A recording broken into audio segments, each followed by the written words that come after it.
মিটিংখন ইয়াত ফ্লপ হৈ গৈছে। ইয়াত কংগ্ৰেছী মানুহ নাই। আমি ৰাতিপুৱাৰ পৰা চাই আছোঁ যে সুদা চেয়াৰ এখন পৰি আছে, তাতে কোনো মানুহ নাই। গতিকে আমাৰ দুখ লাগছে। আমি গৌৰৱ গগৈ আলি আমি প্ৰশ্ন কৰিলোঁ হয় কিছুমান। পাকিস্তানত কিয় গৈছিল? পাকিস্তানত কিয় গৈছিল আমি সেইটো প্ৰশ্ন কৰিলোঁ। মানুহ নোহোৱাৰ কাৰণে নহ'ল। মানুহ কেনেকৈ হ'ব? মানুহ নাহে নহয় আমাৰ কংগ্ৰেছৰ মিটিঙত মানুহ নাহে। আজি তেওঁ পাকিস্তানক যাব লাগে কি কথা আছে? কংগ্ৰেছ হ'ব নোৱাৰে। কোনো আমাৰ ইয়াত মানুহ ওলাই নাহে। কংগ্ৰেছৰ মিটিঙত মানুহ ওলাই ল'লে গৌৰৱ গগৈ আহা বুলি কৈছিল।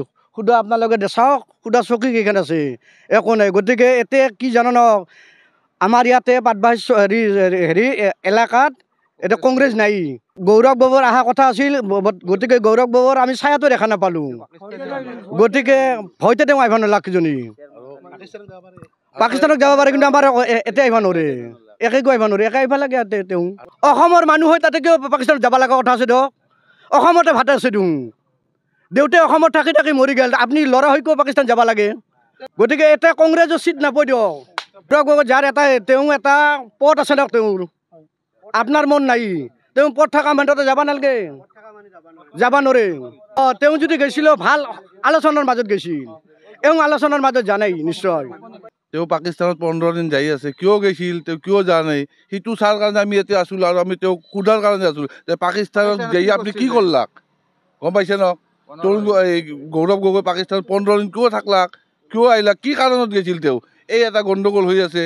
তেওঁ নাজানে নেকি অসমৰ মানুহ হৈ তেওঁ কিয় নাহিল? তাৰমানে তেওঁ সময়টো মিলাব নোৱাৰিলে। হা, তেওঁ বিভিন্ন ঠাইত মিটিং আছে, সময়টো মিলাব নোৱাৰিলে। আৰু আমাৰো সময়টো মানে তেনেকুৱা হ'ল, ইমান ৰ'দ দিছে, মানুহখিনি ভাত ৰন্ধা বঢ়া কথা আছে, আছে, কাৰণ মিলাব নোৱাৰিলে। তেওঁ বিভিন্ন মিটিং আছে, তেওঁ আমাক সময় দিব নোৱাৰিলে। অকল তেওঁৱে আহিছেতো, গৌৰৱ গগৈ ছাৰ। হা, তেওঁ কলগেছিয়াত আছে, বৰপেটা ৰোডত আছে, তেওঁ বিভিন্ন ধৰণৰ মিটিং আছে। আমাৰ সময়খিনি নিমিলিল, তাৰমানে সেইকাৰণে মিটিংখন হ'ব নোৱাৰিলে। এনেই 10টাত আছিল, তেওঁ মিলাব নোৱাৰিলে। তাৰমানে পাটবাউসীত আহিব নহয়, তেওঁ বিভিন্ন ঠাইত মিটিং আছে। মানে আমি মিলাব নোৱাৰিলোঁ সময়টো। একচুৱেলি এনেই আমাক 10টাত দিছিল, আমি 10টাত মানুহখিনি ইয়াত আহিব নোৱাৰিলে। তাৰমানে